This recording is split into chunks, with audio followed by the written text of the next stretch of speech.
জ্ঞানী মানুষের প্রকৃত সম্পদ। অজ্ঞতার অন্ধকার দূর করাই আমার ব্রত। যে হৃদয়ে বিদ্যা, সঙ্গীত ও জ্ঞানের আলো থাকে, সেই জীবনই সত্যিকারের অর্থপূর্ণ। যদি জীবনে অভাবের অন্ধকার নেমে আসে, তখন কেবল আমি সেই অভাব দূর করে সমৃদ্ধি ও সৌভাগ্যে ভরিয়ে তুলি, যাতে মানুষের জীবন পূর্ণতা পায়।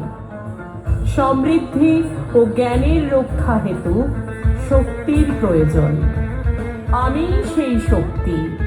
অন্যায়, অধর্ম আর অশুভ শক্তিকে বিনাশ করাই আমার ধর্ম।